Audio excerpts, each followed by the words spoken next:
எனக்கு யாரும் இல்லையே, அப்பா இல்லையே, அம்மா இல்லையே, எனக்கு உதவி செய்ய யாரும் இல்லை என்று மனம் கசந்து வந்திருக்கலாம்.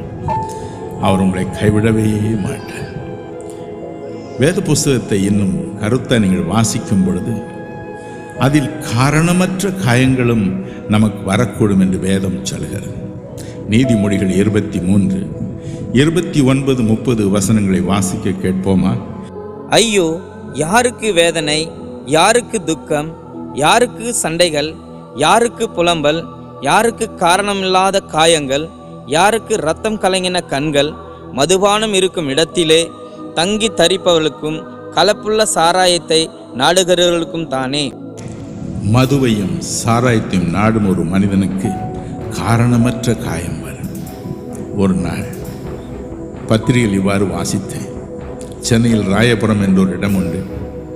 அங்கே ஒரு மனிதன் தினமும் குடித்துவிட்டு வந்து தன் மனைவி அடிப்பான்.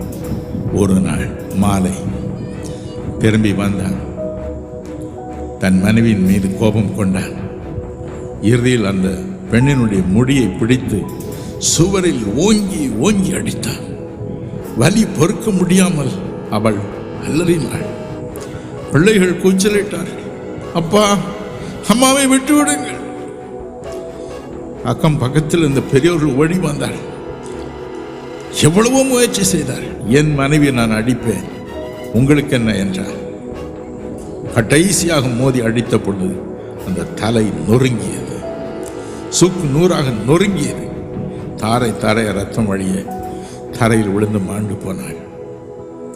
காவல்துறை அதிகாரிகள் வந்தார்கள், கண்ணீர் வடித்தார்கள்.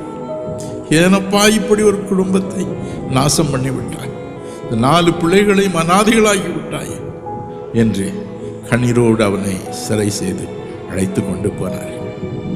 என் அன்பிற்குரியவர்களே, இதை மனதில் வைத்துதான் அருள்நாதர் இயேசு சொன்னார், ஐயோ, என் பிள்ளைகளுடைய காரணமற்ற காயங்கள் என் மேல் வரட்டும், நான் சாகட்டும், என் பிள்ளைகள் காயமின்றி வாழட்டும், என் காயத்தினால் வாழட்டும் என்று சொன்னார்.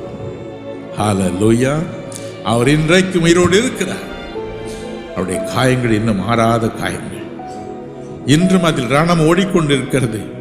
எனவே நாம் கதறும் பொழுது மறக்கவே மாட்டார்.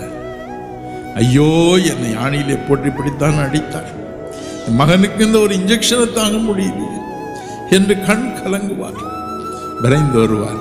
அவர் உங்களை அணைப்பார், உங்களை முத்தமிடுவார், உங்கள் கண்ணீரை துடைத்து அனுப்புவார்.